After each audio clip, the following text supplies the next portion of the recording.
L'émission qui suit est une présentation spéciale d'intérêt public de la Fédération des francophones de Terre-Neuve et du Labrador.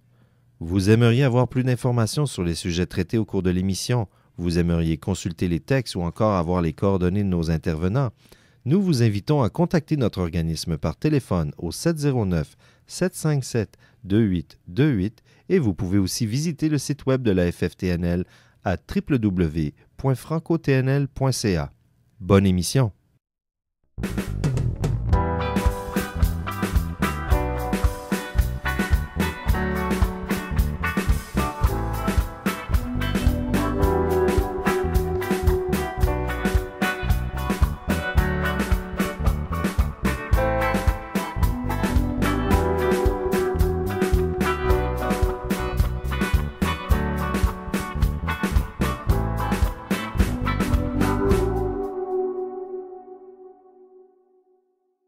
Bonjour tout le monde et bienvenue à la Semaine nationale de la sensibilisation aux victimes d'actes criminels. Je m'appelle Mary Barry et aujourd'hui je suis dans le studio avec mon co-animateur, M. Paul Rowe. Bonjour Mary. Bonjour Paul.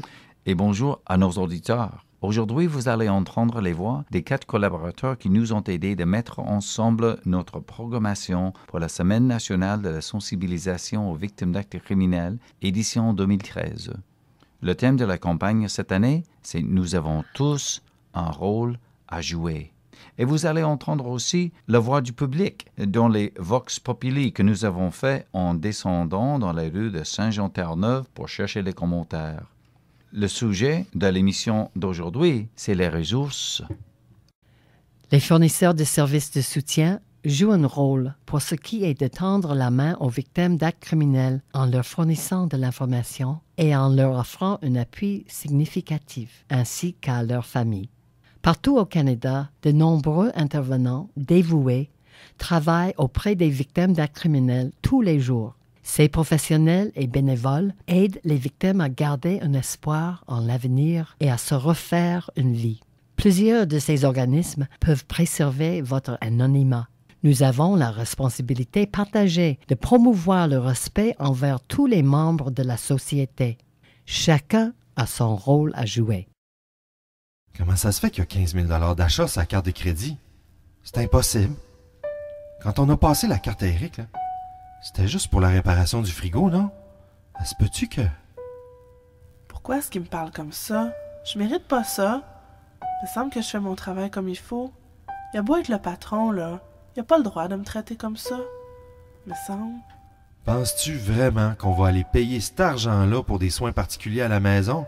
Part de ça, on va aller le voir toutes les semaines, le père. Il est encore bien correct.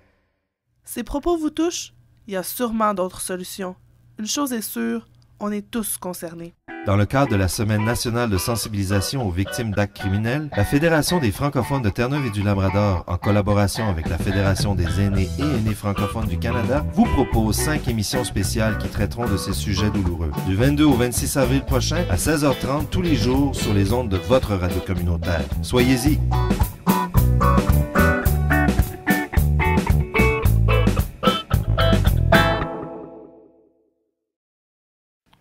Alors, tout au long de cette semaine, nous avons rencontré quelques intervenants qui travaillent auprès des victimes d'actes criminels tous les jours. Il y a des professionnels et des bénévoles, bien sûr.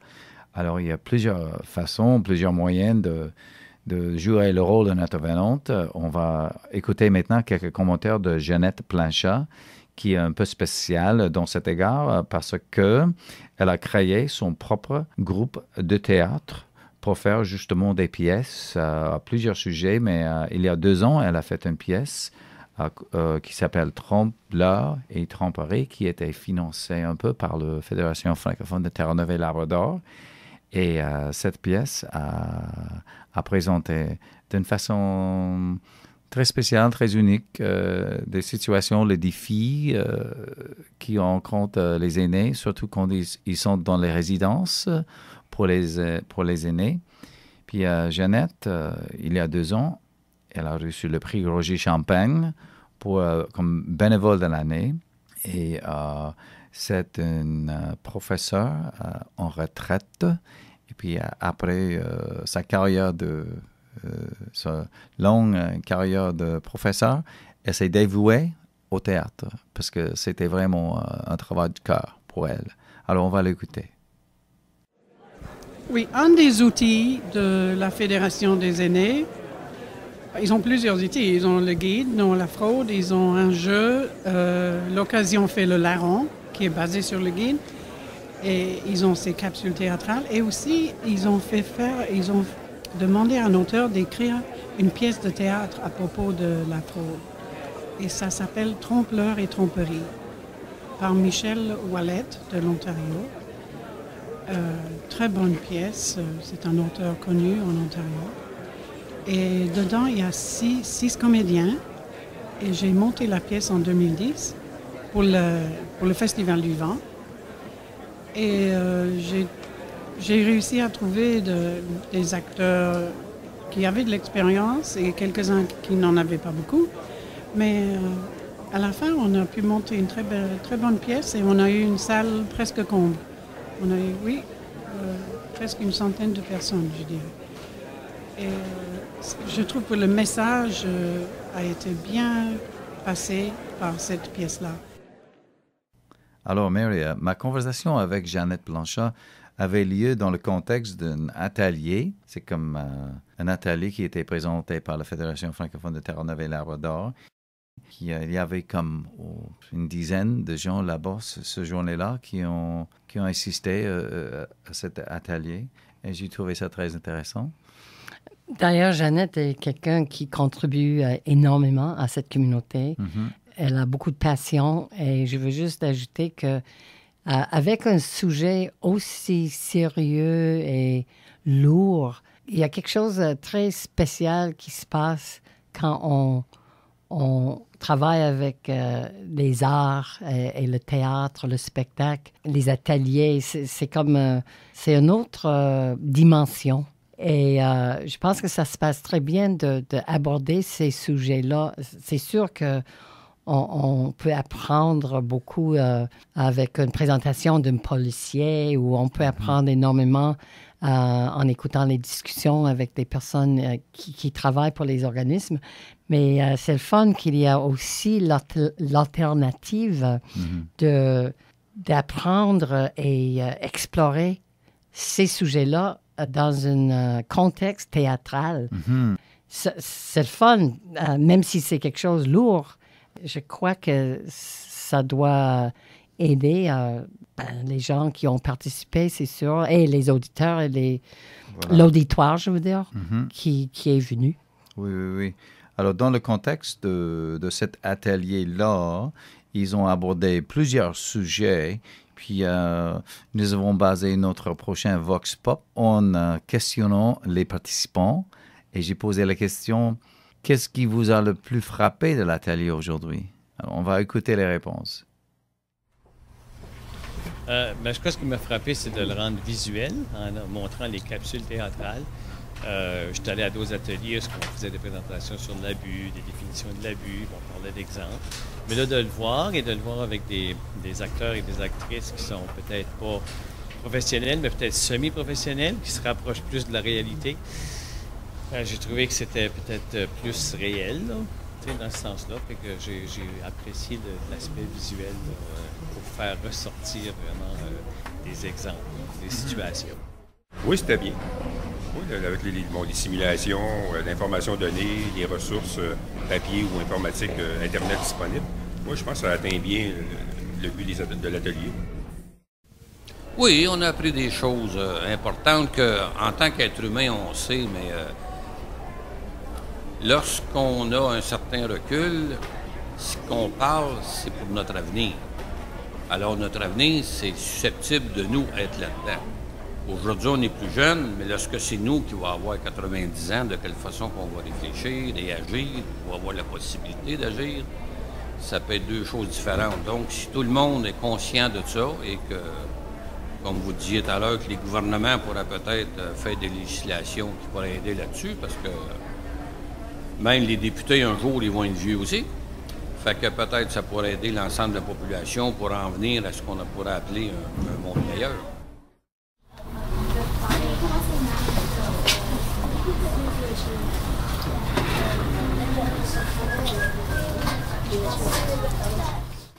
Maintenant, nous passons de nouveau à l'entrevue avec Marc Coulombe de GRC, où il parle, entre autres, de la possibilité d'une plus grande implication de la gendarmerie dans le domaine de l'éducation et dans la sensibilisation du public. Nous ne pouvons jamais être entièrement au courant ou éduqués. Il faut qu'on continue de s'éduquer avec l'éducation de nous-mêmes et aussi des autres. Parce que les aînés, ils seront peut-être pas conscients qu'ils deviennent victimes des fois. Mm-hmm. Donc, on a besoin d'être éduqués pour voir les signes, mais aussi pour être capable d'aider les autres. Excellent. Et puis, nous sommes tous responsables pour protéger, empêcher et rapporter l'abus des aînés. Donc, si on n'est pas éduqué, on ne sera pas capable. Comment puis-je me procurer le guide? Le guide se trouve à www.rcmp-grc.gc.ca. Et puis, vous avez juste besoin de suivre le lien contre les mauvais traitements envers les Indes. Mm-hmm. Et puis, le guide se trouve là, sur l'Internet de la GRC. Et puis, vous pouvez le sauver ou vous pouvez l'imprimer. Merci beaucoup, Marc Coulombe. C'était mon plaisir.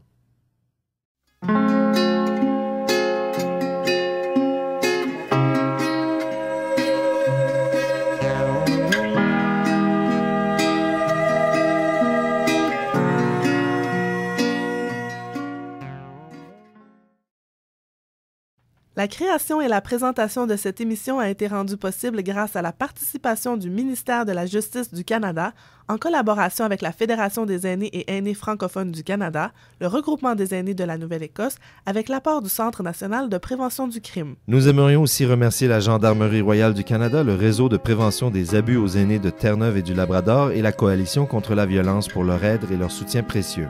Il est temps d'ouvrir les yeux. Nous avons tous un rôle à jouer. Au nom de tous les membres de notre communauté, un gros merci.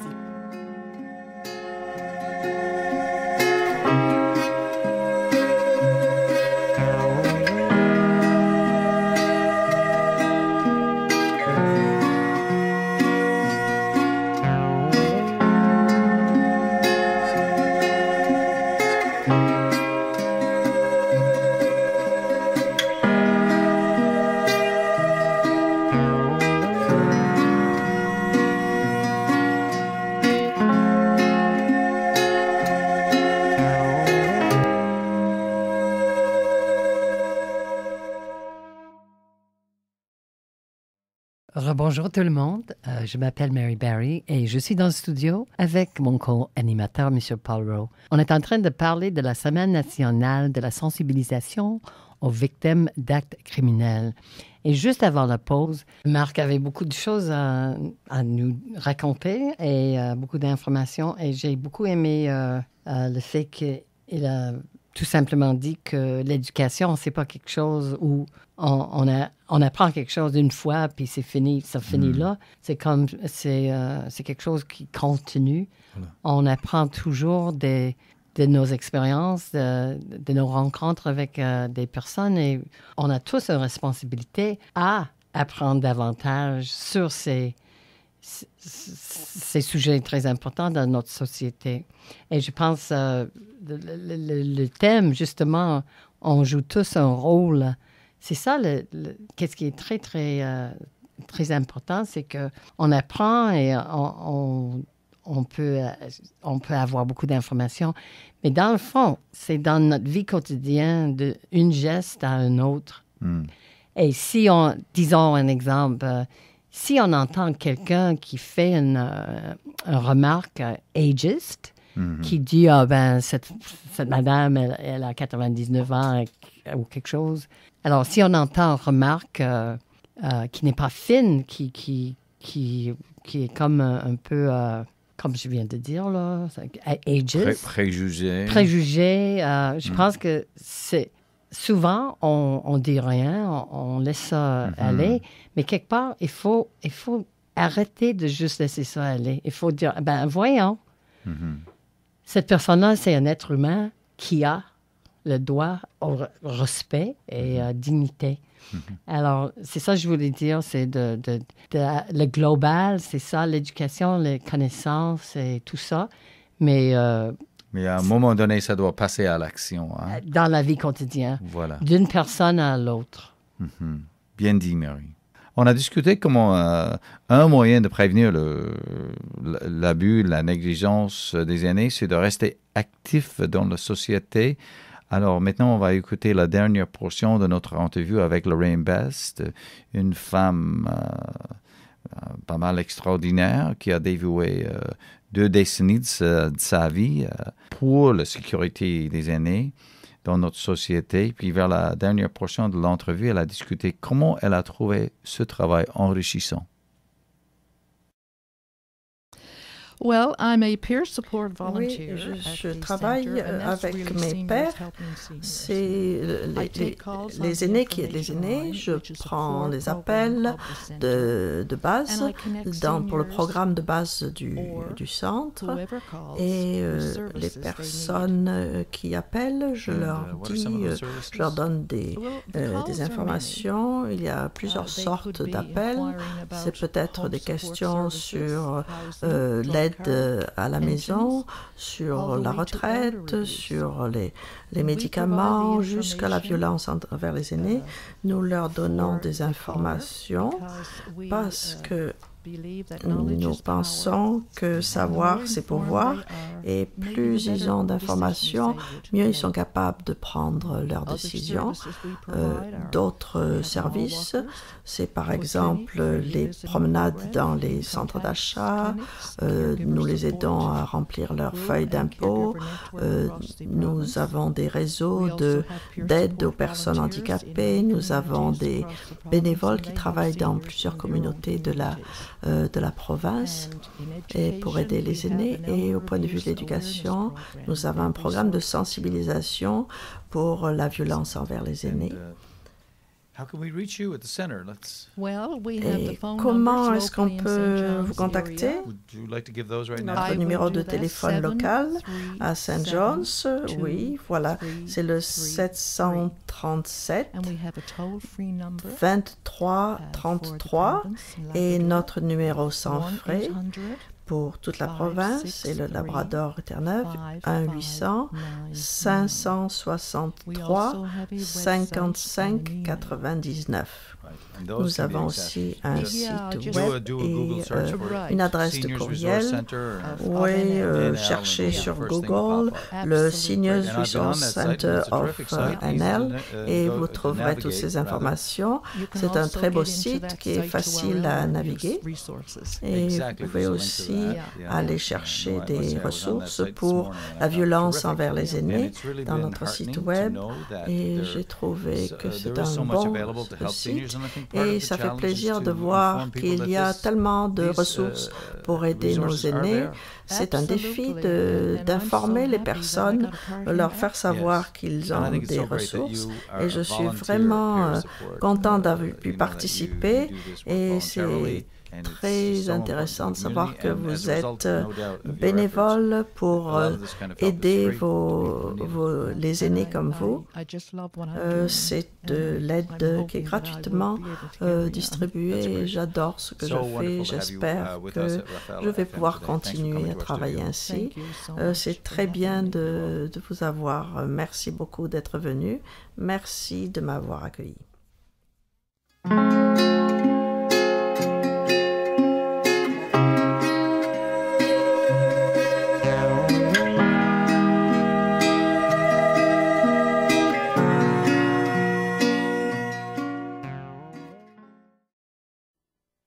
Fantastique, qu'est-ce qu'elle a partagé. Elle a une passion qui est très...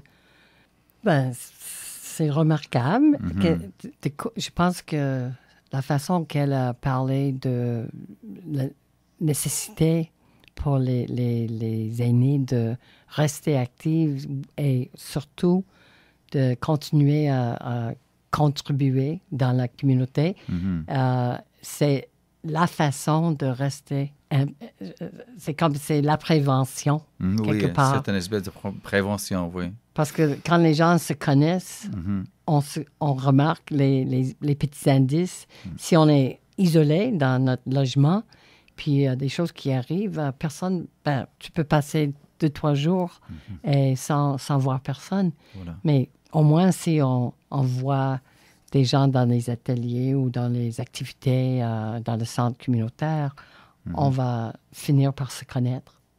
Alors, Mary, actuellement, je participe dans une étude qui est faite à l'université au sujet des personnes âgées. Hein. Alors, ça, c'est une étude qui va durer 20 ans. Puis moi, je suis un peu vers le jeune des personnes qui vont y participer. Puis il y avait quelqu'un qui est venu à ma maison pour faire la première entrevue avec moi. Oh, wow. Puis chaque 3 ans, ils vont revenir pour faire une entrevue avec moi. Et puis aussi, ils vont faire une examination de ma santé, tout ça. Puis une des questions qui m'a vraiment frappé, c'était que, est-ce que vous avez quitté la maison aujourd'hui ou même cette semaine? Combien de fois est-ce que vous avez quitté la maison? Alors je réalise, OK, pour moi, je quitte la maison tous les jours. Mais peut-être en 10 ans, en 15 ans, ça va être une question beaucoup plus importante. Hein. C'est-à-dire, oui, parce que le plus âgé qu'on est, le plus on risque de rester toujours à la maison. Et puis, toute la journée, toute la semaine, ça peut passer. Et on reste là. Oui, puis l'univers devient de plus en plus petit. De plus en plus petit, ouais, voilà. Alors, ensuite, Mary, nous allons passer à notre entrevue, la dernière portion, avec Elizabeth Siegel. Et elle va discuter un peu la naissance de son organisation, le Newfoundland and Labrador Network for the Prevention of Elder Abuse. Et puis, on va écouter. Yeah, we just had our first birthday in October. On vient juste de fêter notre premier anniversaire en octobre, mais ça a commencé il y a très longtemps, au début des années 90. C'était au sein du centre des ressources et on savait qu'il y avait des problèmes dans la province pour faire la connexion entre toutes les ressources de la province. Et on a fait des présentations et ensuite c'est devenu le comité contre la violence envers les aînés. Il y a une 40aine de personnes qui se sont rencontrées. On a fait beaucoup de travail, mais on a trouvé qu'il y avait beaucoup de personnes qui voulaient se joindre à nous et on n'arrivait plus à se rencontrer. Donc, ça, c'est devenu un réseau et nous avons eu de l'argent et ça nous a aidé à développer notre réseau. On a continué à croire. Et qui peut se joindre à votre réseau? On est sous le centre des ressources pour les aînés, mais on peut être membre individuel ou un organisme. On vous mettra sur votre liste d'envoi. Et on vous avertira que lorsqu'il y a des événements, les partenaires nous aident beaucoup à commanditer des événements et ils vont nous aider à trouver un endroit où nous rassembler. Donc, c'est vraiment la collaboration qui est importante. Est-ce que ça coûte? Non, c'est tout à fait libre. Le membership est libre, donc vous devenez membre. Et si ça vous intéresse, il suffit d'aller voir notre site web. C'est notre site web et vous allez remplir, c'est nlnpea.ca et vous remplissez le formulaire. Je sais que sur votre site web, il y a plusieurs membres, par exemple le Centre des femmes de la baie Saint-Georges sur la côte ouest et un groupe Labrador, je ne sais pas comment prononcer le nom. Oui, c'est une association de femmes inuites. Et non, moi non plus, je ne peux pas prononcer ce nom. Et il y a aussi la Fédération des francophones qui est un commanditaire. Donc, vous avez beaucoup et c'est formidable. C'est une des forces de notre réseau, c'est de travailler aussi avec les francophones. On a fait une édition bilingue de notre brochure et quand on va au Labrador, ça nous aide. Bon, pour terminer, qu'est-ce qu'on a pour donner-nous les contacts? Il y a un numéro sans frais. 1-800-563-5599 et de 8h30 à 16h30. Ensuite, il y a une boîte vocale. Il y a aussi le centre de ressources seniorsresource.ca et notre site web nlnpea.ca. Et lorsqu'on est membre de votre réseau, oui, c'est un réseau pour la prévention des violences à l'égard des aînés. Est-ce qu'il y a une publication, un bulletin trimestriel? Si vous voulez être sur notre liste d'envoi, il y a des communications un peu plus fréquentes et nous avons certaines personnes n'ont pas d'ordinateur, donc on va leur envoyer simplement par la poste. On peut choisir si vous voulez par courriel ou par lettre postale. Oui, ça nous a fait bien plaisir de vous recevoir.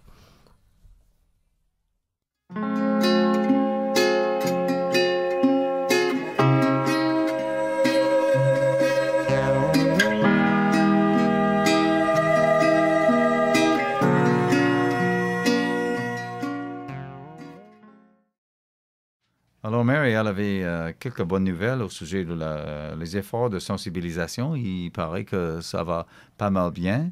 Oui, c'est une femme très positive, avec beaucoup d'énergie, avec beaucoup de connexions aussi. C'est un réseau vraiment important, je crois, pour notre société. Une chose qui m'a frappée, par exemple, c'était quand elle a parlé du fait qu'elle croit que la conscience de l'abus est plus élevée, l'éducation est plus profonde, les appels sont plus réguliers, disons, mais les incidences d'abus n'ont pas beaucoup changé. Alors, ça m'a fait penser à un problème quelque part qu'il faut adresser. Je ne sais pas exactement comment, mais il faut vraiment regarder le rôle d'agresseur là-dedans. Comprends-tu? C'est que c'est bien d'élever la conscience des victimes puis de trouver des supports dans la communauté. Bravo, parce que quand on se sent moins seul, on va sûrement chercher de l'aide, ça va améliorer notre vie puis notre condition. Mais quelque part, il y a comme un missing link, il y a quelque chose qui n'est pas correct avec le fait que les incidences d'abus n'ont pas baissé plus que ça. C'est ça que j'ai remarqué. OK. Alors, Mary, maintenant, on va passer à notre dernière entrevue. Même c'est la dernière de notre programmation pour la semaine de la sensibilisation aux victimes d'actes criminels. C'était avec Connie Pike, qui travaille avec la Coalition Against Violence. Puis elle va discuter un peu son message. Puis c'est elle qui va donner la conclusion à notre programmation pour la semaine. Well, I think most people are familiar with the adage, information is power. Je crois que la plupart des gens savent que savoir, c'est pouvoir. Et quelquefois, ce pouvoir est mal utilisé, mais les victimes de la violence, les proches, leurs collègues de travail, les membres de la famille, il faut souligner qu'il faut s'informer sur la violence.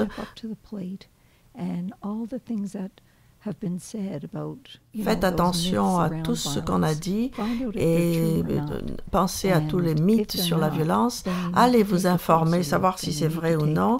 Et il faut regarder de près ce que l'on en dit et ce que vous faites, vous, personnellement. Chaque personne peut faire une différence chaque jour. Alors, informez-vous et puis distribuez autour de vous ce que vous apprenez. N'acceptez jamais la violence, ce n'est pas normal. Et si vous êtes dans cette situation vous-même, parlez-en à quelqu'un. N'oubliez pas d'en parler à quelqu'un. Éventuellement, quelqu'un va vous écouter. C'est peut-être pas la première personne, 5 ou 6 fois, mais éventuellement, on va vous écouter, on va vous entendre. personnes qui vous écoutent, il faudrait essayer de les convaincre de ne pas vous juger. Ça, c'est la chose la pire qu'on peut faire.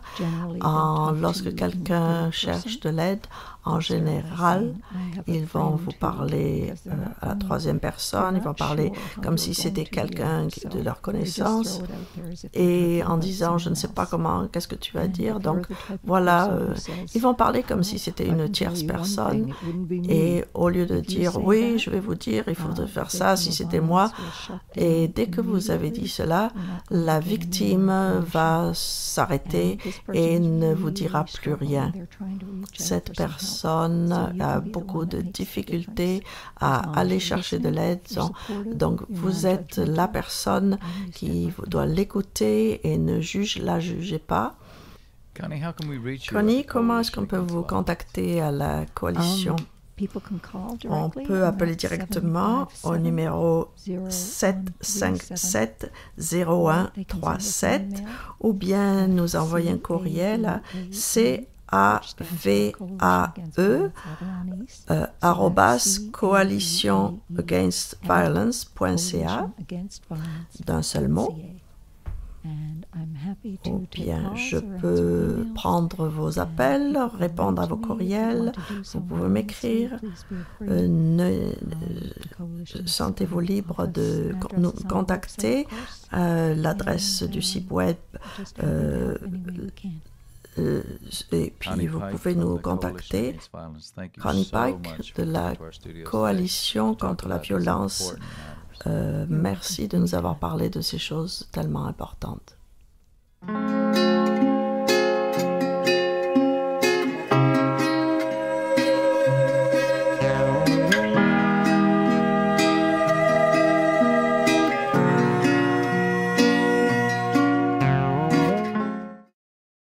Si on reconnaît maintenant l'importance de ce problème de société, on mesure encore mal son incidence chez les citoyens et plus particulièrement chez les aînés.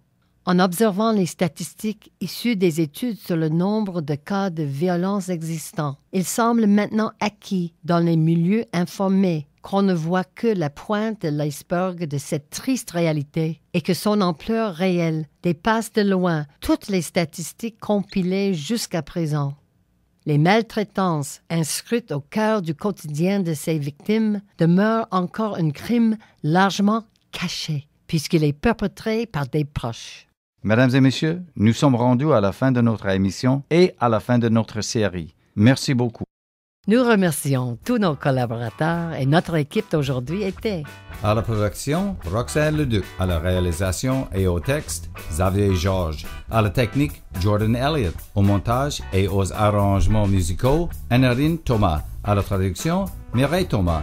Avec les voix de Sophie Rock, Xavier Georges, Mireille Thomas. De M. Paul Rowe pour l'animation et les entrevues, et moi-même, Mary Barry, qui vous souhaite une excellente soirée et vous remercie d'avoir été à l'écoute.